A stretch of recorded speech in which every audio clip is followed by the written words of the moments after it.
Good morning students.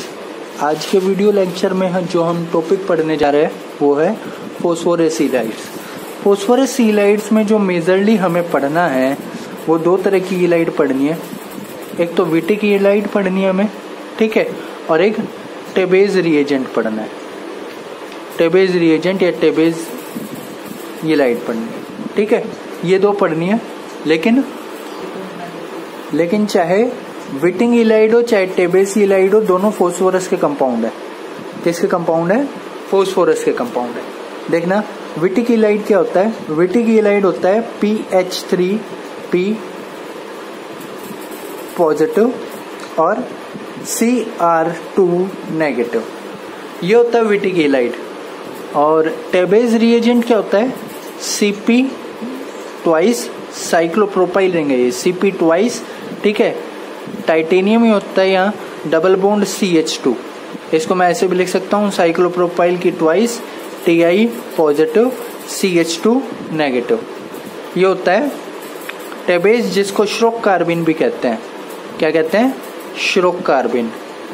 श्रोक कार्बिन आपने organometallics में पढ़ा होगा, इसको श्रोक कार्बिन भी कहते हैं। मैं पहले विटिक ईलाइड ले रहा हूँ, मैं पहले विटिक ईलाइड की रिएक्शंस ले रहा हूँ। विटिक ईलाइड, चाहे विटिक ईलाइड हो चाहे ये टेबेज रिएजेंट हो या ये श्रोक कार्बिन हो, दोनों क्या करते हैं? दोनों कार्बोनिल कंपाउंड पे रिएक्शन करते हैं, कार्बोनिल कंपाउंड के साथ रिएक्शन करते हैं। आपको पता ही है कार्बोनिल कंपाउंड क्या होते हैं, जैसे एल्डिहाइड हो गया, कीटोन हो गया, एस्टर हो गया, अमाइड हो गया, ठीक है, कार्बोक्सिलिक एसिड्स हो गए। इस तरह के कंपाउंड के साथ दोनों रिएक्शन करते हैं और ये क्या करते हैं? ये डबल बॉन्ड जनरेशन करते हैं। डबल बॉन्ड किन किन के बीच? डबल बॉन्ड कार्बन और कार्बन के बीच डबल बॉन्ड। क्या कह रहा हूं? कार्बोनिल कंपाउंड के साथ ये रिएक्ट करेंगे और रिएक्ट करके कार्बन कार्बन डबल बॉन्ड बनाएंगे। अब हम ये सीखेंगे ये बनाते कैसे हैं। जैसे मैं एग्जांपल देता हूं, देखना अब मैं इस टेबेज रिएजेंट की, टेबेज रिएजेंट क्या है? PH3 prize P double bond Cr2, ठीक है, या इसको ऐसे भी लिख सकते हैं PH3P positive double bond Cr2 negative. ये R ग्रुप कुछ भी हो सकता है, कुछ भी। ये R ग्रुप एक इलेक्ट्रॉन विड्रॉइंग ग्रुप भी हो सकता है, जैसे COOET एस्टर हो गया, कुछ भी हो जाए। या ये R ग्रुप एक इलेक्ट्रॉन रिलीजिंग ग्रुप भी हो सकता है, ठीक है। अब आगे देखना, इससे मैकेनिज्म की बात करते हैं। देखो रिएक्शन और मैकेनिज्म की बात करते हैं जब हम विटिक ईलाइड यूज कर रहे हैं। मैं लेता हूं कोई भी कार्बोनिल कंपाउंड, जैसे C डबल बॉन्ड हो, उसके साथ रिएक्शन कराता हूं किसकी? विटिक ईलाइड की। CH2 नेगेटिव डबल, R की जगह मैंने H ले लिया पहले, और PPH3 पॉजिटिव, यहाँ डबल बॉन्ड ले रहा हूं, डबल बॉन्ड ना लो, ठीक है, सिंगल बॉन्ड ले लिया। अब एक चीज देखना, ये कार्बन इलेक्ट्रॉन डेफिशिएंट है इस कार्बोनिल कंपाउंड का, तो ये नेगेटिव चार्ज कहाँ अटैक करेगा? इस कार्बन पे। और ये यहाँ पे फॉस्फोरस पे पॉजिटिव चार्ज है। देखो ये इलेक्ट्रॉन पेयर पहले ऑक्सीजन पे जाएगा और कहाँ अटैक करेगा? इस फॉस्फोरस पे। क्या हुआ फिर इससे ये कार्बन इस CH2 से जुड़ गया और ये ऑक्सीजन इस फॉस्फोरस से जुड़ गया और ये 4 मेंबर रिंग बन गई, 4 मेंबर साइक्लिक रिंग, ठीक है, ये बन गई। अब इसके बाद क्या होगा? ये इलेक्ट्रॉन पेयर तो इस ऑक्सीजन फॉस्फोरस के बीच और ये इलेक्ट्रॉन पेयर इन दोनों कार्बन के बीच, क्या बनेगा? C डबल बॉन्ड CH2, क्या बन गई? एल्कीन बन गई। कार्बन कार्बन के बीच डबल बॉन्ड बन गया।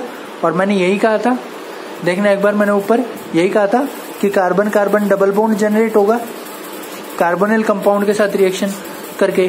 तो ये क्या किया आपने? यहाँ पे कार्बोनिल कंपाउंड के साथ रिएक्शन की, ठीक है, और क्या बना लिया? ये एल्कीन जनरेट कर ली इस मैकेनिज्म के थ्रू। ये रिएक्शन भी होगी और ये मैकेनिस्टिक पाथ है इसका, विटिक ईलाइड की रिएक्शन का।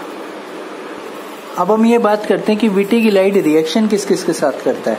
देखना कार्बोनिल कंपाउंड्स की अगर मैं कैटेगरी लूं तो एल्डिहाइड भी कार्बोनिल कंपाउंड है, एल्डिहाइड है, कीटोन है, ठीक है, एस्टर है, अमाइड है, ठीक है, एसिड है, इसके अलावा लैक्टोन्स है जिसको साइक्लिक एस्टर कहते हैं, लैक्टम्स है जिसको साइक्लिक अमाइड कहते हैं, ठीक है।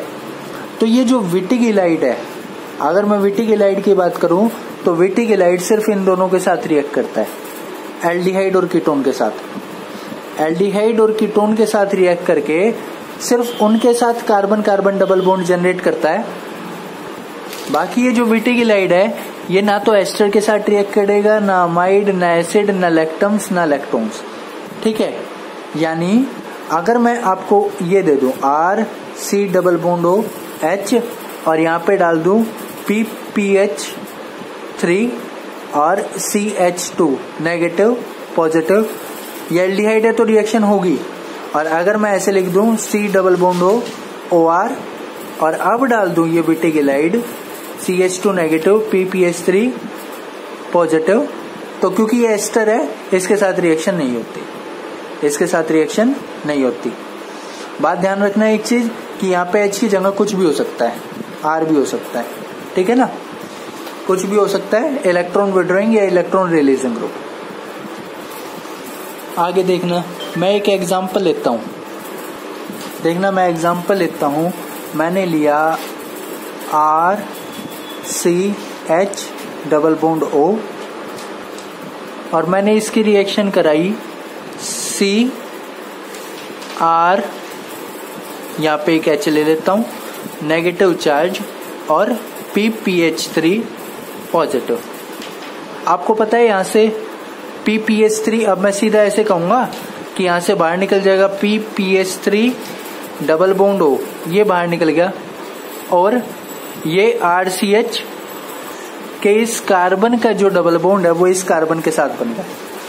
देखना इसको R' कह देता हूं मैं एक बार, क्या बना, इस कार्बन का जिस पे ये R है ये H है, इस कार्बन के साथ डबल बॉन्ड बन गया, डबल बॉन्ड कार्बन, ठीक है, R' है इस पे और एक H है, एक H है, ठीक है। ऐसे ही तो बनता है, पहले ये CH इस पे अटैक करता है, ये इलेक्ट्रॉन पेयर इस फॉस्फोरस पे, 4 मेंबर रिंग बनेगी यहाँ पे RCH, ऑक्सीजन जुड़ गया फॉस्फोरस के साथ, और ये वाला कार्बन जुड़ गया CH R' यहाँ, ठीक है, और उसके बाद ये इलेक्ट्रॉन पेयर यहाँ और ये इलेक्ट्रॉन पेयर यहाँ, ऐसे ही होना है, डबल बॉन्ड बनना है। लेकिन ये जो डबल बॉन्ड बना ये 2 तरीके का बन सकता है। देखना, अगर मैं इन दोनों R को CH3 मानूं, देखना एक बार मैं इन दोनों R को CH3 मानता हूं, तो मैं इस डबल बॉन्ड को ऐसे भी लिख सकता हूं, H डबल बॉन्ड C, दोनों CH3 सेम साइड, तो ये एल्कीन बन गई Z, सेम प्रायोरिटी होगी ना, 1 1 2 2, सेम प्रायोरिटी सेम साइड, ठीक है। और ये डबल बॉन्ड कैसा बन सकता है, देखो ये दोनों CH3 ग्रुप ऑपोजिट साइड भी हो सकते हैं, CH3H। अगर मैं अब नंबरिंग दूंगा तो यहाँ पे 1 2 और यहाँ पे 1 और 2, ये दोनों सेम प्रायोरिटी ऑपोजिट साइड, तो ये ई एल्कीन होगी, ठीक है। यानी मैं ऐसा कह रहा हूं कि जब एल्डिहाइड या कीटोन के साथ ये विटिकिलाइड रिएक्शन करेगी तो जो बनने वाला एल्कीन है उसमें ये डबल बॉन्ड ई ज्योमेट्री के साथ भी हो सकता है और जेड, ठीक है। ये हमें कैसे पता चले कि ये ई होगा या जेड होगा, ये हमें पता चलेगा इसी लाइट से, ये हमें पता चलेगा इसी लाइट से। जिस तरह की हम विटिकिलाइड यूज करेंगे उस तरह की इस डबल बॉन्ड की ज्योमेट्री हमें ऑब्टेन होगी। ये हम अब आगे सीखेंगे कि ये ज्योमेट्री किस तरीके से ऑब्टेन होगी, ठीक है। मैं यहाँ पे लिखता हूं हाउ टू ऑब्टेन ई और Z geometry of double bond, या हाउ टू डिसाइड, क्वेश्चन ये भी हो सकता है, how to decide whether E और Z double bond is obtained, double bond is obtained, या which out of E and Z geometry will be obtained. Question समझ आ रहा है? क्वेश्चन मेरा इतना है कि ये जो डबल बॉन्ड बना कार्बन कार्बन का, ये जेड डबल बॉन्ड भी हो सकता है, ये ई भी हो सकता है। हम कैसे डिसाइड करें कि जेड है कि ई है? और फिर मैंने कहा कि ये जो इलाइड आपने यूज की फॉस्फोरस वाली विटिक इलाइड, ये डिसाइड करेगी ये डबल बॉन्ड जेड होगा कि ई होगा। यहाँ पे मैं लिखूंगा कि Wittig Allied decides, Wittig Allied decides कि ई डबल बॉन्ड मिलेगा या जेड डबल बॉन्ड मिलेगा। पर ये डिसाइड करने से पहले देखना, हमें डिसाइड क्या करना है कि जो डबल बॉन्ड मिलना है वो ई मिलेगा या जेड मिलेगा। ये डिसाइड करने से पहले मैं ये चाहता हूं कि ये विटिक इलाइड बनती कैसे है, इन पे देख लें एक बार। विटिक इलाइड्स की प्रिपरेशन देख लें एक बार, जो मेजरली प्रिपेयर करने का तरीका यूज होता है इनका। देखना, मैं जो है इस ऑर्गेनो लिथियम कंपाउंड की रिएक्शन कराता हूं PCl3 के साथ, ठीक है। तो यहाँ पे क्या होगा, ये कार्बन इस फॉस्फोरस पे अटैक करेगा, यहाँ से Cl बाहर निकलेगा, ठीक है। मतलब कि यहाँ पे बनने वाला कंपाउंड क्या है, PPH, और यहाँ पे Cl ट्वाइस बाहर निकल जाएगा LiCl। यानी इसके 1 मोल की रिएक्शन करवाई जब PCl3 से, तो ये बन गया, यहाँ से एक Cl बाहर निकल गया। अगर 3 मोल की रिएक्शन करा दूं 3:1 रेशो में, तो तीनों Cl बाहर निकल जाएंगे और 3 pH लग जाएंगे। मतलब बनेगा क्या, बनेगा PPH3, ठीक है, और बाहर निकल जाएगा 3LiCl, ठीक है, बाहर निकल गया 3LiCl। अब आगे देखना, अब एक बार जब ये PPH3 बन गया, तो मैं इस PPH3 की रिएक्शन करा रहा हूं किसके साथ, मैं इसकी रिएक्शन करा रहा हूं CH3I के साथ, मतलब RI के साथ रिएक्शन करा रहा हूं इसकी। फॉस्फोरस पे लोन पेयर है, और आपको पता है एल्काइल हैलाइड जो होते हैं वो इलेक्ट्रोफाइल की तरह बिहेव करते हैं। ये कार्बन इलेक्ट्रोफाइल की तरह बिहेव करेगा, फॉस्फोरस का लोन पेयर इस कार्बन पे अटैक करेगा, यहां से I नेगेटिव बाहर, क्या बनेगा, देखना PPH3P, इसने क्योंकि लोन पेयर दिया इस पे पॉजिटिव चार्ज, और इससे जुड़ गया ये CH3, और क्योंकि यहाँ पॉजिटिव चार्ज है, मैं यहाँ पे साथ में I नेगेटिव को एसोसिएटेड लिख दूंगा, ठीक है। अब देखना, क्योंकि यहाँ फॉस्फोरस पे पॉजिटिव चार्ज है, तो क्या मैं ऐसे कह सकता हूँ इस कार्बन का जो हाइड्रोजन है वो एसिडिक हाइड्रोजन की तरह बिहेव करेगा, एसिडिक हाइड्रोजन। और अगर मैं यहाँ पे बेस डाल दूं, एग्जाम्पल के लिए मैंने ब्यूटाइल लिथियम डाल दिया, बेस होता है, तो वो क्या करेगा, बेस क्या करेगा, इस एसिडिक हाइड्रोजन को एब्स्ट्रैक्ट करेगा, ठीक है, एसिडिक हाइड्रोजन को एब्स्ट्रैक्ट करेगा, तो यहां से हमें क्या मिल जाएगा, PPH3P, नहीं, इसको मैं ऐसे लिखता हूं PH3P पॉजिटिव और CH2 नेगेटिव। बात समझ आ गई, ये लाइट प्रिपेयर हो गई, तरीका समझ आ गया ये लाइट प्रिपेयर करने का, कि ट्राइफिनाइल फोस्फीन की रिएक्शन करा दो अल्काइल हैलाइड से, और फिर बेस डाल के उसमें से H पॉजिटिव निकाल दो। और ट्राइफिनाइल फोस्फीन कैसे बनेगा, इस ऑर्गेनो लिथियम कंपाउंड की PHLi, इसको मैं ऐसे भी लिख सकता हूं PHLi, इसकी रिएक्शन करा दो PCl3 के साथ, ठीक है। अब देखना, यहां पे मैंने CH3I लिया था, तब यहां पे ये 2H आए थे, जरूरी थोड़ी है मैं यहाँ पे CH3 लूं, मैं यहाँ पे ऐसे भी लिख सकता हूं R2CHI। देखना एक बार, अगर मैं PPH3 की रिएक्शन कराता हूं किसके साथ, मैं इसकी रिएक्शन कराता हूं R2CHI के साथ, तो सबसे पहले ये इस कार्बन पे अटैक करेगा, यहां से I नेगेटिव बाहर निकलेगा, क्या बन गया PH3P, फॉस्फोरस ने लोन पेयर दिया तो पॉजिटिव, और यहाँ पे CHR2, ठीक है। और इसके बाद इसकी रिएक्शन हमें बेस से करानी है, इस एसिडिक हाइड्रोजन को एब्स्ट्रैक्ट कराना है, तो मैं बेस डाल देता हूँ NaH, सोडियम हाइड्राइड, बेस है, स्ट्रॉन्ग बेस है, क्या करेगा PH3P पॉजिटिव और CR2 और यहाँ नेगेटिव, फिर से ये लाइट बन गई। अब मेरे पास चॉइस हो गई, चॉइस हो गई। ये आर ग्रुप मैं कुछ भी रख सकता हूँ, ये आर ग्रुप मैं कुछ भी रख सकता हूँ, इलेक्ट्रॉन विड्रॉइंग ग्रुप भी रख सकता हूँ और इलेक्ट्रॉन रिलीजिंग ग्रुप भी रख सकता हूँ। ठीक है ना, इतनी बात को समझना कि आर ग्रुप कुछ भी रख के मैं किसी भी तरह की इलाइड बना सकता हूँ।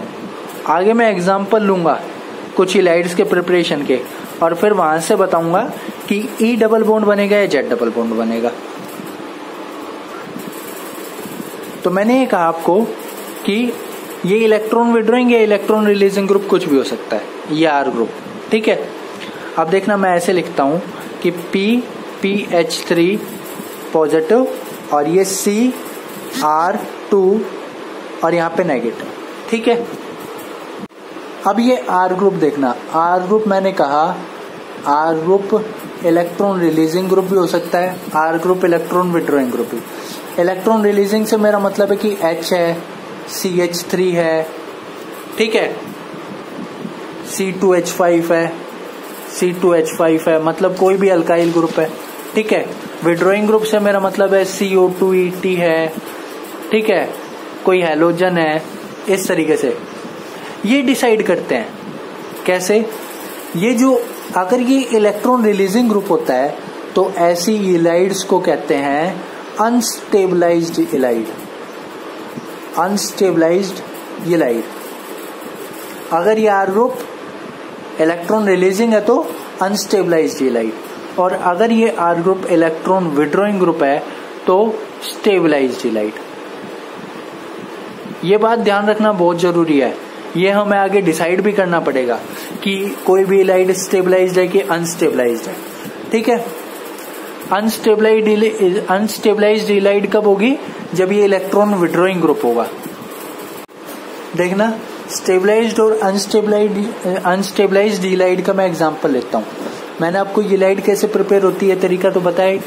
मैं PPH3 की रिएक्शन लेता हूं, एक बार रिएक्शन में लेता हूं CH3CH2Br के साथ, और एक साइड में रिएक्शन लेता हूं, देखना, Br, और इसके बाद यहां ले लेता हूं मैं CO2ET। ठीक है, इन दोनों के साथ रिएक्शन लेता हूं। यहाँ पे क्या करेगा फास्फोरस, इस CH2 पे अटैक करेगा, यहां से Br बाहर।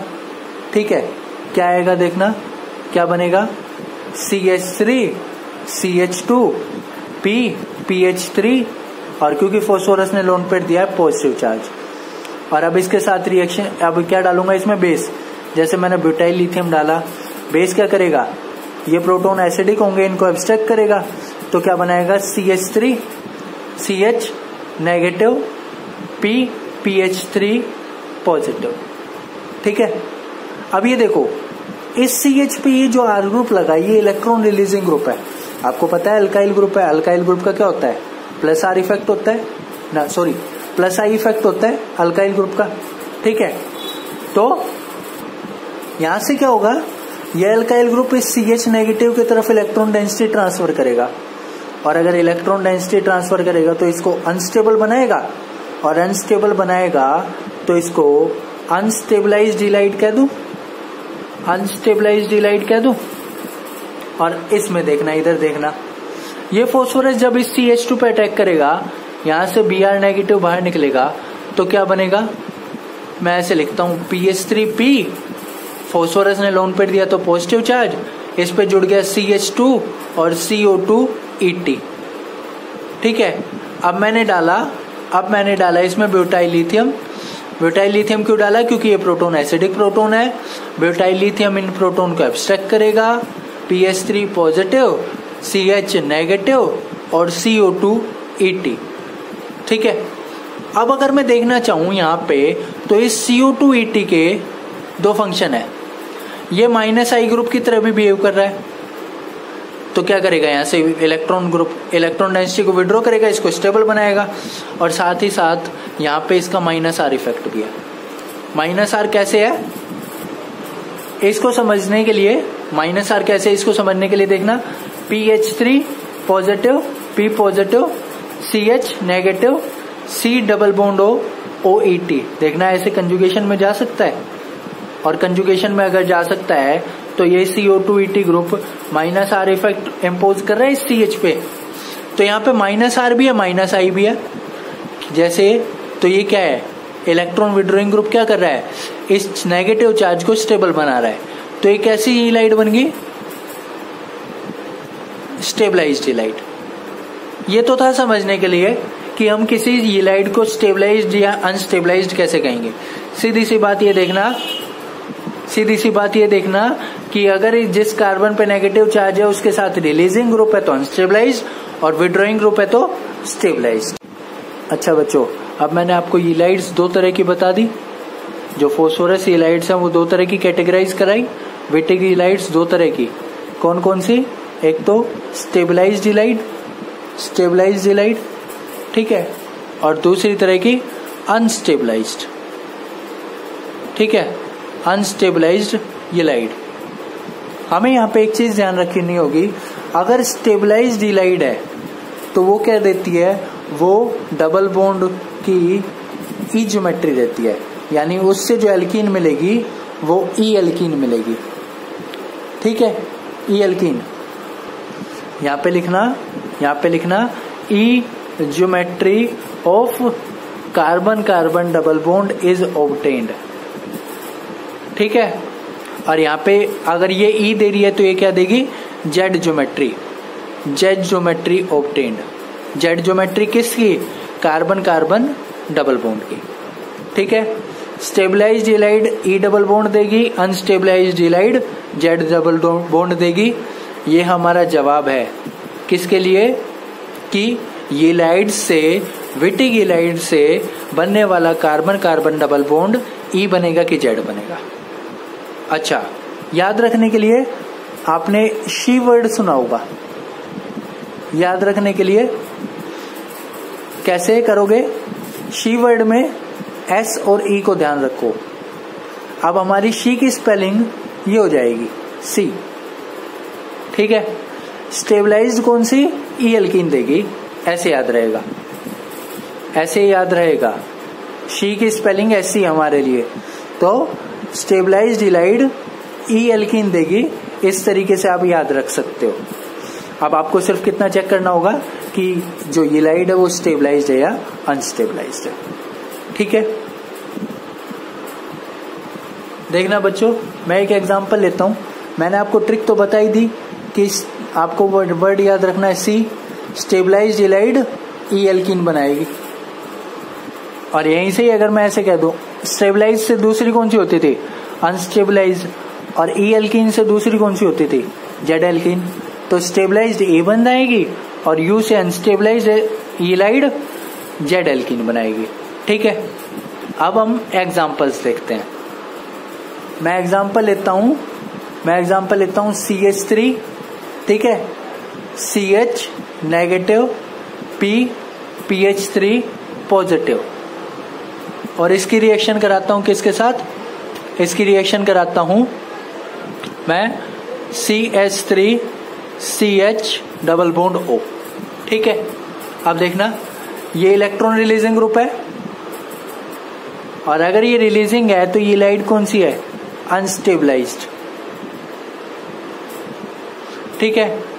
प्रोडक्ट बनाने का तरीका, यहां से क्या निकलेगा, ये PPH3, और यहां से क्या निकलेगा, ये O, क्या निकलेगा बाहर, PH3 P double bond O, ठीक है।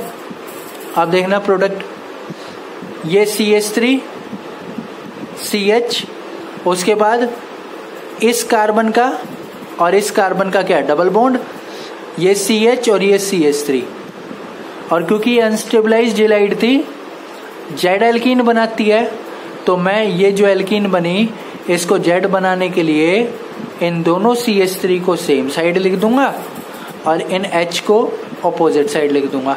क्यों, जब CIP के अकॉर्डिंग इस कार्बन के दो ग्रुप को नंबर दूंगा तो इसको 1, इसको 2, इन दोनों को नंबर दूंगा, इसको 1, इसको 2, और सेम प्रायोरिटी सेम साइड होती है तो एल्कीन जेड होती है। तो अनस्टेबलाइज्ड हीलाइड की जब आपने कार्बोनिल कंपाउंड से रिएक्शन करवाई, कार्बोनिल कंपाउंड कौन से, मैंने आपको बताया था कि विटिक हीलाइड सिर्फ एल्डिहाइड और कीटोन के साथ रिएक्शन करेगा, इस बात को ध्यान रखना। तो जब अनस्टेबलाइज्ड हीलाइड इस कार्बोनिल कंपाउंड के साथ रिएक्शन कर रहा है तो जेड एल्कीन मिल रही है, इस बात को ध्यान रखना। ठीक है, बाकी के एग्जाम्पल हम करेंगे बच्चों नेक्स्ट क्लास में, जिसमें मैं कुछ विटिगिलाइड के एग्जाम्पल्स और टेबिलाइड के बारे में, टेबेज रिएजेंट के बारे में एक्सप्लेन करूंगा। आज के लिए इतना ही। Thank you students.